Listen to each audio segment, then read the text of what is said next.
this is a fact that we throw around because we look at length of stay at Alice really hard, and we look at a bunch of care predictors. But I know there's Senior Living Foresight, one of the publications in our industry. They published that close to 30%, somewhere between 25 and 30, I forgot the exact number, of assisted living residents will move out within 90 days of moving in. Wow. So you're getting close to 1/3 of the population, Larry, is going to move into your community. You work so hard. There's blood, sweat, and tears. You're spending money. You're painting the room. You're getting them the appliances they need. You're selling the family. You're spending a lot of time. You're paying out sales reps. You're doing a lot of things on the front end. And then to say 1/3 of the residents that go through that process are going to leave within 90 days, that's a problem.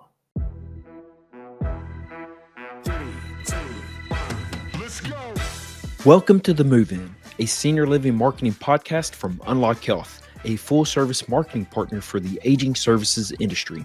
Join us for candid conversations exploring the latest marketing strategies with the senior living community leaders and innovative solution partners who are moving our industry forward. Together, we'll build a community to build better communities. What if improving the first 90 days for a new resident could change everything from retention to reputation? Hello, I'm Larry Williams, and welcome to the Move-In Senior Living Marketing powered by Unlock Health.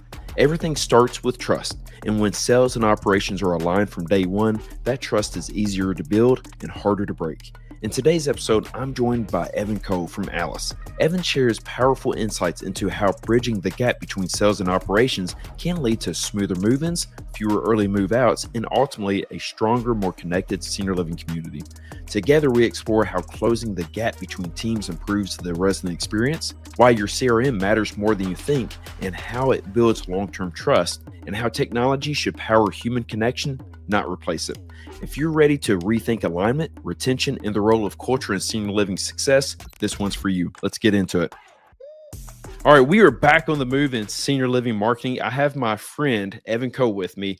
Evan's with Alice. And so one thing I always joke around with Evan about every time I see him at a conference is that he is the mayor of senior living, just like he knows everybody. He's connected with everyone.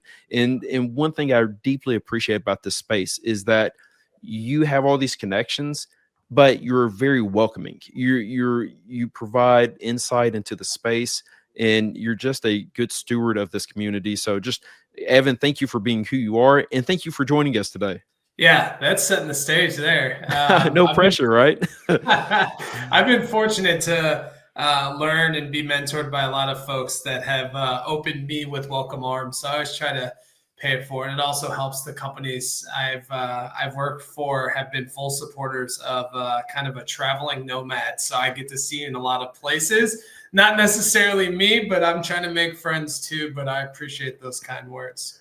Well, our paths initially crossed when we hosted a virtual conference about a year and a half ago, and it was called Ask Day and stood for Aging Services Knowledge. And so that's when I first got to meet you. But one thing, again, going back to being at conferences, events, I think we were at a small, it was a Georgia Senior Living Association event, and I didn't have anybody with me. And you're like, man, join us. And so again, that's just who you are, and I appreciate that. So I just want to throw some flowers your way for how you represent all of us. You know, you're the business development director at Alice. Tell us about Alice. Yeah. First off, appreciate you having me. This is a unique opportunity to kind of come on in a new medium that I've been a part of in a couple different ways. But you're definitely someone that I kind of aspire to be as a host of a podcast one day. So you never know. We won't compete, but this is a really cool experience. Let's talk about Alice, though. And don't call Katie Ram's conference small. She's out there listening somewhere. That's a good point. My apology, Katie. But anyhow, yeah, I remember Savannah really well. So long story short, Alice stands for Assisted Living Integrated Solution.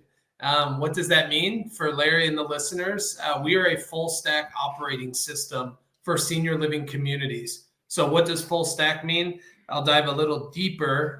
We provide everything from CRM to move-in packet to EHR to billing systems, family portals, your medication administration records, BI tools. We have artificial intelligence built in. We actually have an AI team, and for an EHR in our space, that's not normal. And we've built out that team, and it's been, I think we're year 4 of artificial intelligence and business intelligence, machine learning within Alice. So if you wrap all that together, our clients, I think, like to say we are everything from when the resident walks in prospective resident walks in the building to the day they're discharged or they're transferred or they leave the community for whatever reason that might be.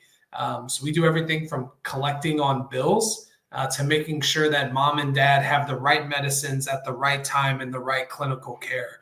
So we are truly the software backbone and the workflows of the building for operators. It's their data. At the end of the day, it's their residents. We just want to provide a great experience that's easy and allows operators to do what they need to do, which is, at the end of the day, these are people caring for people. And we want to provide the system to allow them to do that easily. I love that. And, we commonly discuss AI in a lot of episodes, and it always comes back to allowing humans to be more human and to actually have connection. And I think that's the power of AI that's not discussed enough. So thank you for doing what you're doing in this space and bringing people together and providing that service. So I go back to the last time I saw you, which was at Senior Living 100. And Yeah. we were on the same bus leaving the airport. And the first thing I said to you was, when are you going to be on the podcast? I want to connect with you and just want to seek some of that Evan Code knowledge. And so we exchanged emails after, and I said, okay, what's a topic you want to discuss? And you being you thoughtfully, really pondered it. And you said, okay, I want to discuss bridging the gap between sales and operations and how it's a crucial but often overlooked piece of the puzzle when it comes to all things senior living. So before I start kind of grilling you with questions, I just want to, get your thoughts of what does that really mean? And why is that so important to you, Evan? Yeah, that's a great question. And for me, I really found a passion and love in this industry in the sales and marketing office. And what I mean by that, previously before Alice, I was at a company called Sherpa CRM, which is now known as Align. And I was at Sherpa for close to 5 years, just a little short. And fortunately for me at Sherpa, I got to learn from and really just be a sponge from leaders like David Smith, Reed Davis, Margot Cook. Our customer success managers in team that took care of all of our accounts and our clients. They all had worked in senior living communities. And at the end of the day, Larry, I was selling a CRM, which a salesperson selling a selling tool doesn't get much sweeter than that. So for me, and it's a niche, right? Like it's not like HubSpot or Salesforce where you can sell it into any industry, whether it's manufacturing, whether it's, public school lunch software, right? Those CRMs go to many different places and sectors. Where Sherpa was different, where I was literally selling a sales methodology that was built for senior living and a CRM to back up those teachings. So for me, I got to learn just more than I ever thought I would. And I got to fall in love with something that I honestly wasn't expecting. Everyone always says, you don't work a day in your life when you're doing something you love. And that's how I truly felt. I got to help sales and marketers across the country fill their buildings. And at the end of the day, when you have a full building, and we see it on LinkedIn all the time, I love seeing like when Charter Senior Living, for instance, a great client of ours, a couple times over, they got the 100 balloons, right? And they're all taking a photo. It's the sales and marketing and the ops team and the ED and maybe even CNAs, frontline caregivers. That's why we do it. And so for us at Sherpa, that was kind of our calling card. So long story short, that's kind of how I fell in love with understanding like what happens in the building. And it's super unique, and I could go down 1,500 rabbit holes with you. But something I love to tell my friends that are not in our industry, those that I've grown up with, gone to high school, college, they always are confused. They're like, what do you do in senior living? You don't work in a building. You're not a senior. You don't live in a building yet. And so for me, it's kind of fun to go on a tangent and help them understand like the easiest way to explain senior living. And I was like, remember when we were in college, right? Every single day we had food options, we had healthcare options, we went and learned, we went and did activities and sports and intramurals, and there was a gym and there was entertainment. Now think of yourself at 70 plus having the same access to all of those things. In my mind, that's what I want senior living to be, right? Where Yeah. you can learn, grow, thrive at an age oftentimes discarded by the general population because you're too old. You Hmm. can't do things, right? They always say the most disrespected ages of life are toddler to baby, and then 75 plus, right? Yeah. When you're older and you can't do things. So once again, tangent alert. I need that button on here. But long story short, that's kind of where I get my passion, and that's where I get I don't know, my drive to understand what really happens at the building level, and also contextually to help operators and give them solutions to help solve a lot of real world problems, which kind of sets the stage, if you will, for the sales and ops disconnect. Yeah, I appreciate that. And as you mentioned before, this is a group that often feels overlooked and often overlooked when they have so much to give back to others. And Yeah, that's one thing I appreciate about this focus on what is this involvement with operations, because you don't want anyone to feel like a number. And I think with technology is great. The problem is that then it becomes data, and this group of people, your residents, they're not just data points. They're people who have real concerns, who have real needs, and who want to have human interactions. And you going back into really what drives you, it's very common. Like once your eyes are open to how you can create a better world for yeah. a population, man, you really want to give it your best. And that's one thing I love about this space and those who serve this space. And do you think that this disconnect has always been around? Do you think it's getting better? Do you think it's getting worse? Because I can see both sides of that. And I'd love to get your insight, because I think as we've gotten more data, yes, we think we have all the knowledge. The problem is, I think sometimes we can slip into too much data. But love to get your feedback of really the last, I'd say, 5 years. So many changes have taken place. And I think about that pre-COVID, going through COVID, and then now and going to the future. What do you see that transition like? How did it go, and how does it look going into the future?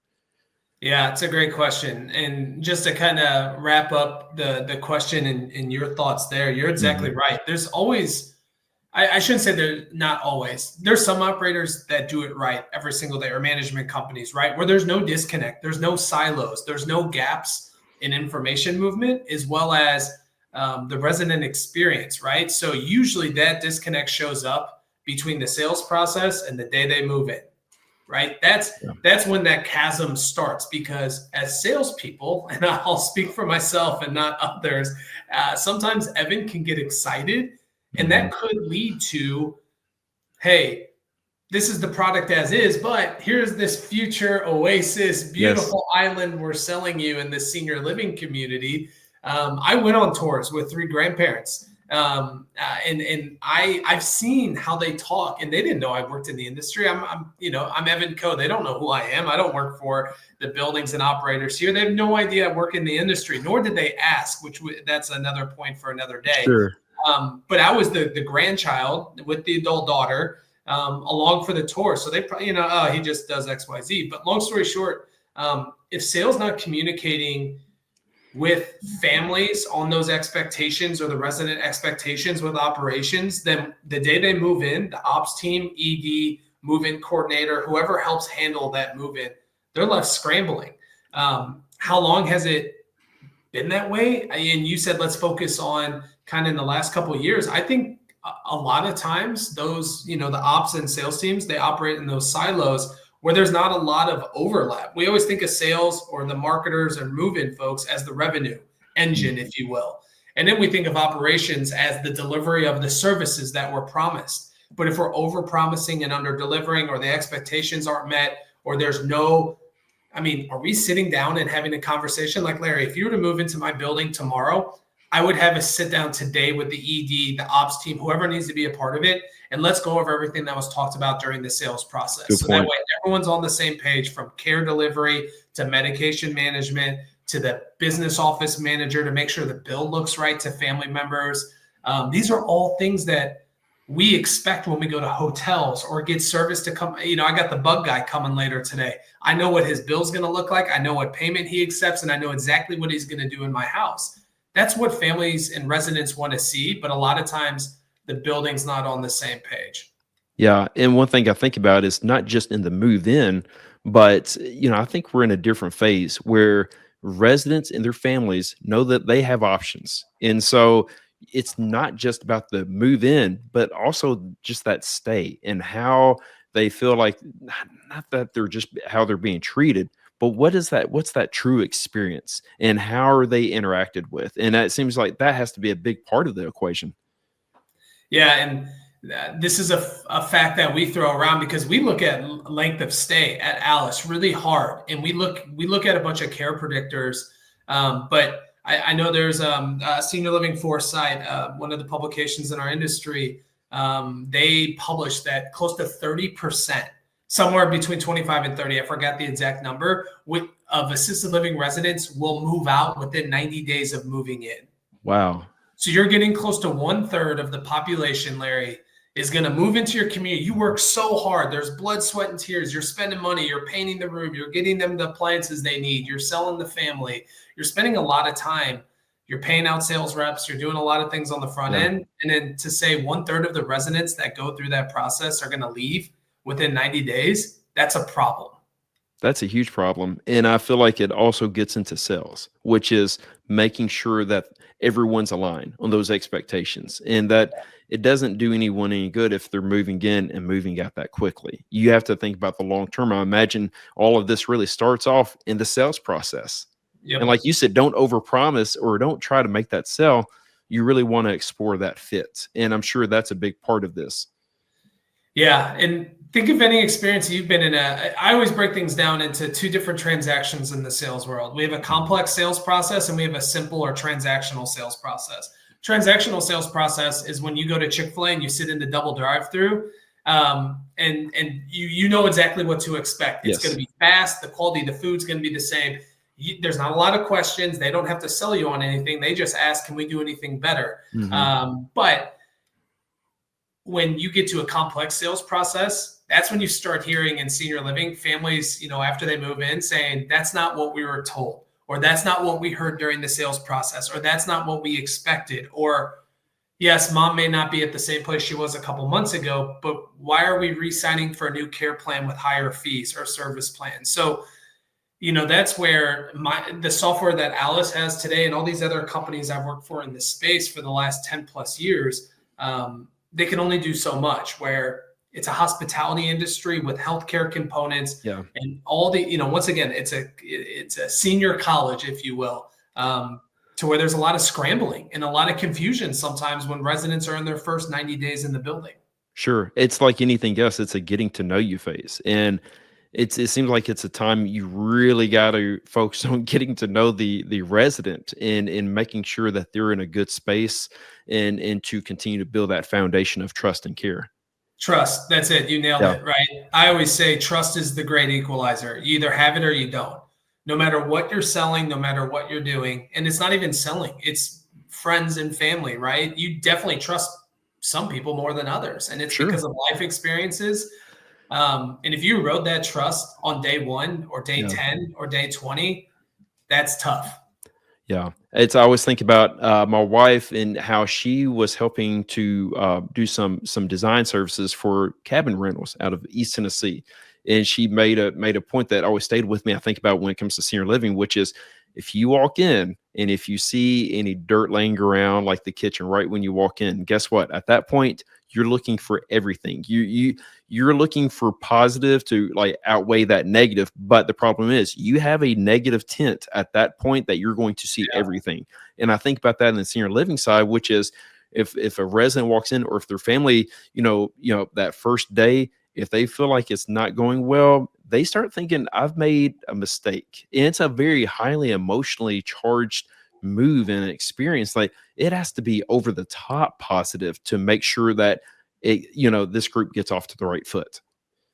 Yeah, and think how hard that is. Like the Hmm. way you just said it out loud, that is so difficult, right? Yeah. There's few brands in today's age that go over the top. I think of Ritz-Carlton. I Yeah. think of Walt Disney. I think of the Masters in Augusta, Georgia, Yeah. right? Like these are. I'm a golf guy, right? I, So I knew you were going to slide the golf into it. I had to throw in the Augusta or golf hyperbole at some point, but long story short, these are companies that have been built on customer service, and making sure they delight their customers. But then think of how stretched thin, and it's so much easier to say, like, why can't all senior living communities be like the Ritz? Well, unless you pay like the Ritz or have rental or buy-in or your rates Yes. are like the Ritz, it is really, really difficult with how thin these margins are. And we're Mhm. seeing prices explode in a negative way from doing, net new builds or new developments or just coming in and fixing rooms.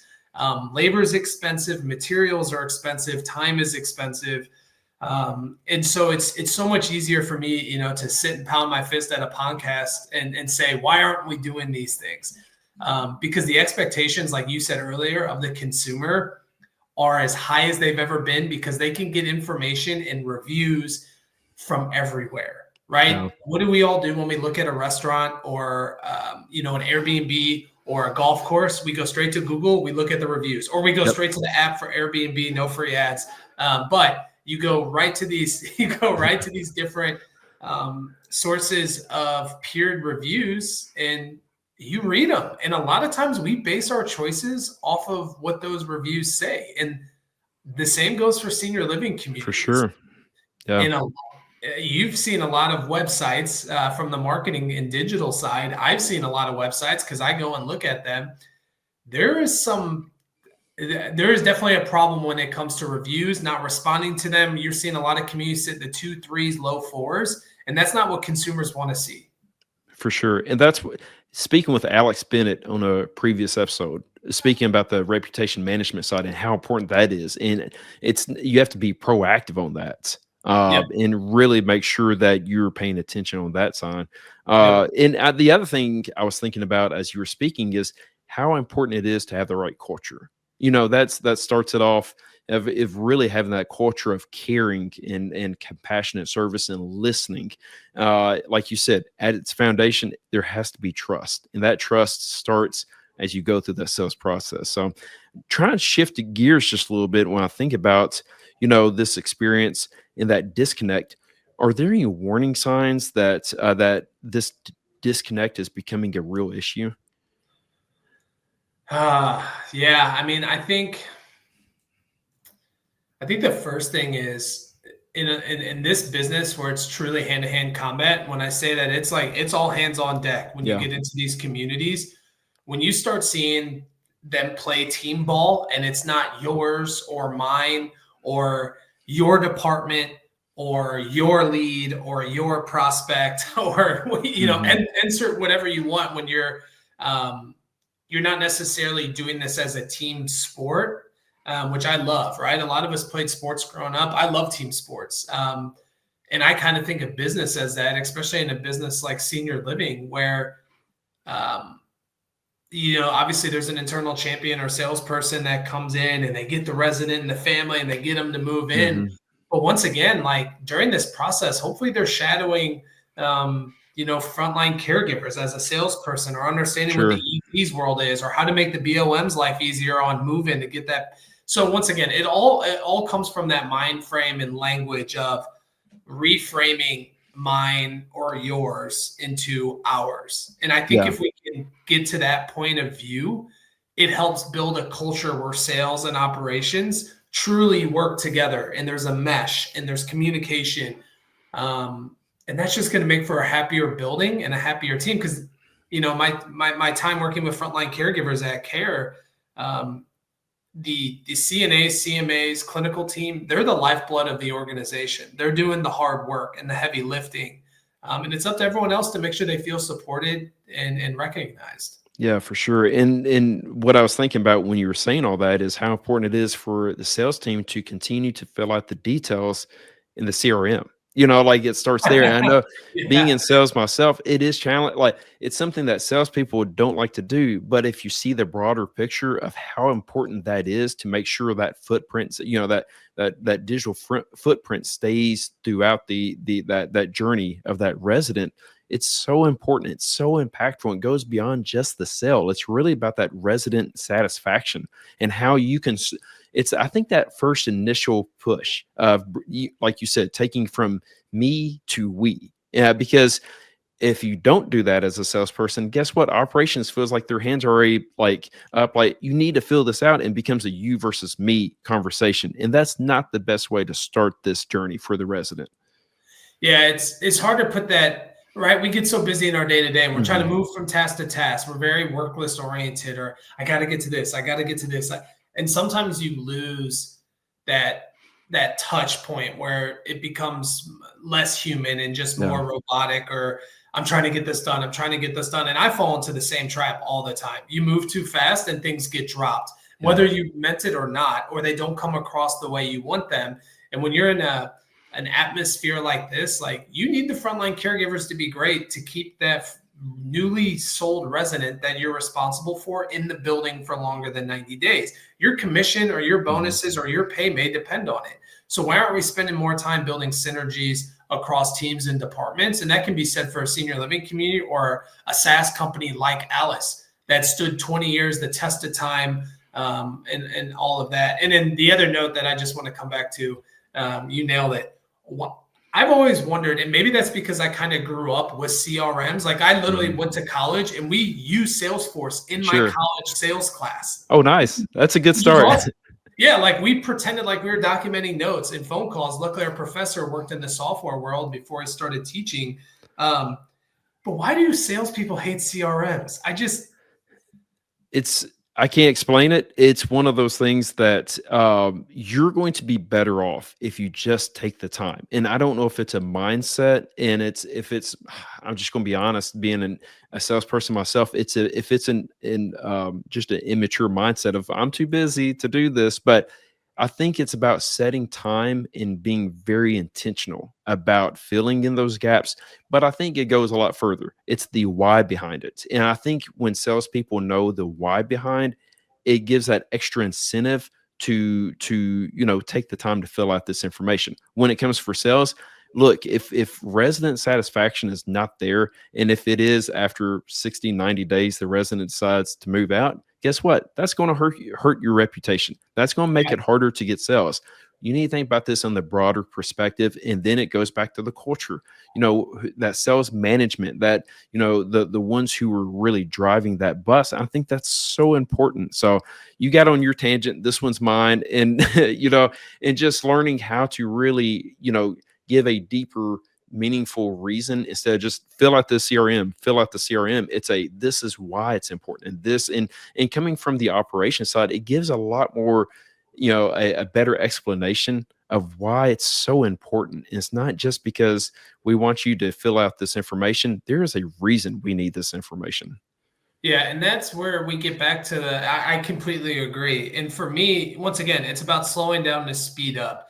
Yes, it takes a second to input notes or tasks or the tour you did or the input, right? But that output, I don't know how people do it without like a CRM or some sort of digital system to allow them to take notes, set follow-up reminders, tasks. I'd be lost. It's hard enough for me to remember what I'm doing with my toddler this weekend rather than the 4 tours and the home visit. And what does Larry's a former World War II pilot. He's 94 years old, lives in Chattanooga. He loves planes, right? You notate what plane he flew. And then when you go and show up to do your home visit, you bring him a model airplane of what he used to fly during World War II. It's such the little details that make such a big difference and make us humans. And David Smith is the biggest proponent of this with prospect-centered selling. Create a follow-up. That's what we call it. When you can, it's not giving gifts, it's strategically going about the sales process and digging into these seniors' lives to really, truly understand who they are as people. And the last thing I'll say about this is he has a great graphic when he does. Him and Reed are, they restarted one-on-one sales consulting. They're traveling across the country, coaching and teaching hundreds of operators. But my favorite visual, I can still see it now in my head, is the ballerina in the wheelchair. So it's an older lady. She's in her late 80s. She's sitting in a wheelchair. She's looking in a mirror. And instead of her being in the mirror, it's the ballerina who she was in her teens, 20s, 30s. And that's how seniors think of themselves. They don't think of themselves as the 85-year-old that has to use a walker for mobility. He thinks of himself as the iron worker that worked on a line for 40 years. He's big and strong. He had a family. He did he lived the American dream. And think of what we do, Larry. Like I'm like, man, I remember the days when I used to play college baseball and I didn't have a care in the world. I got to lace up my shoes. Class was easy. Life was easy. And I wish I could go back to those times. It's no different for someone that's 75 plus who thinks of themselves as, they're not their former self, but as their younger self. So Absolutely. Yeah. tangent there, but I love conceptualizing the sales process around an individual, not just like you said at the beginning. It's not just a numbers game.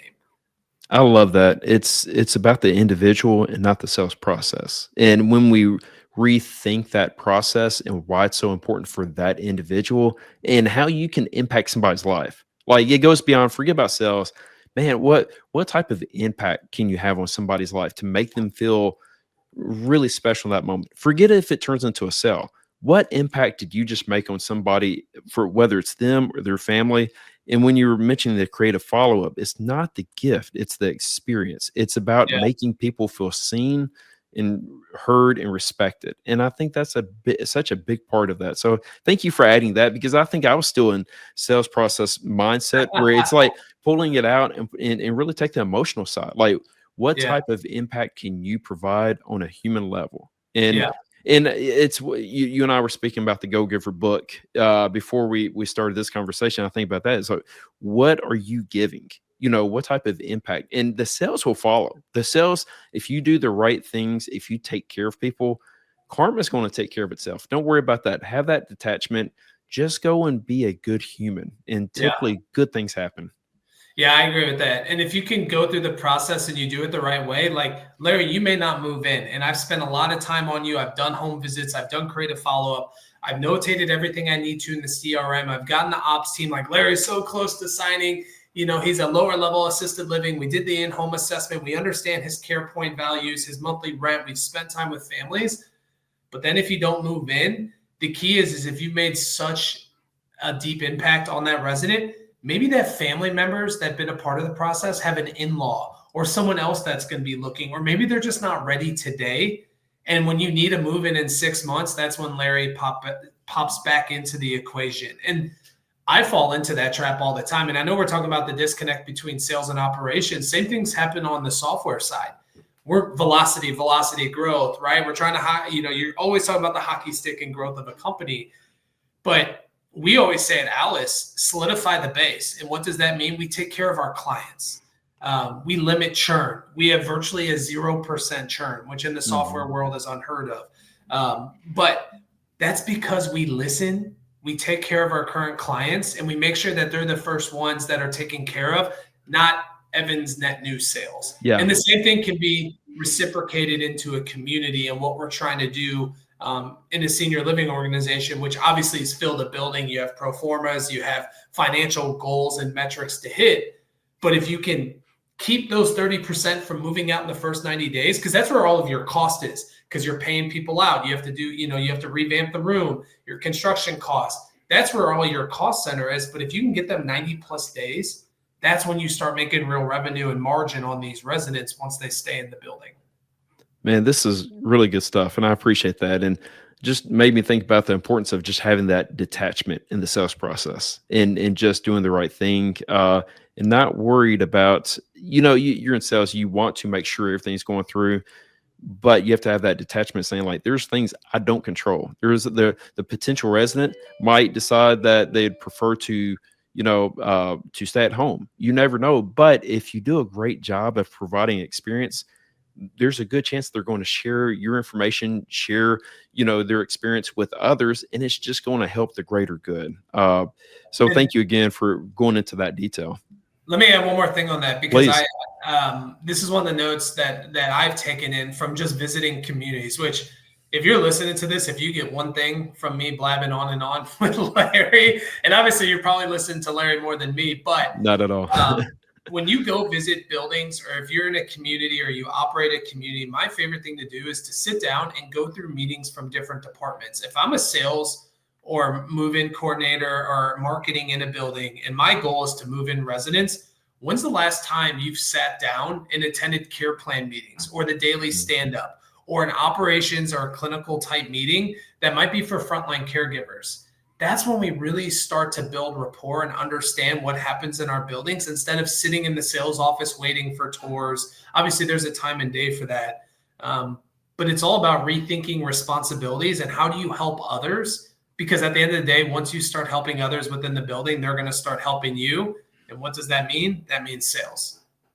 That was really good. That actually covered all of my questions that I was going to ask. And I feel like it's the best walk off. So thank you for putting that punctuation mark at the end of this conversation. Great advice, Evan. Thank you so much. Any parting thoughts after that? I appreciate you being a part of this, but I want to make sure I didn't leave anything out there. If you have anything else to say, just want to give you a chance to say that. As a avid podcast consumer, it's amazing how fast 35 minutes goes in a talking forum when you have two sales guys hop on the mic and start talking about the industry. But no, I appreciate the forum that you've provided. I love this space. I love all the opportunities it's afforded to me. I love the people I get to meet. And at the end of the day, one of my favorite lines is I have 135,000 grandparents that use Alice daily. Whether that was Sherpa or Care or now at Alice, I've been really, really fortunate to get to learn from a lot of great people. But at the end of the day, what I'm doing and what we're all doing, more importantly, especially those that operate, is we're enhancing seniors' lives. And that's obviously mission critical. And I try to think about that every single day because that's the why of the industry. And that's also my why, because we all have these family experiences. So I just appreciate everyone out there that's doing the hard work at the buildings and those that are supporting them like myself on the software side. That was great. 135,000 grandparents. That was incredible. Evan, where can people find you if they're looking to connect and learn more? Yeah, LinkedIn, obviously, Evan Co. But feel free to send me an email, message me there. You'll probably see me at a conference or two. But feel free to just find me on LinkedIn or feel free to reach out to Larry and he can get you connected with me. 100%. Evan, thank you so much for the conversation today. You bet. Thanks, Larry. All right. What a conversation. Thank you to Evan for joining us and sharing his perspective on what it really takes to align teams, deliver a great experience, and make senior living better for everyone involved. As you reflect on today's episode, here are 3 actionable takeaways you can bring back to your team. First, create a cross-functional move-in handoff.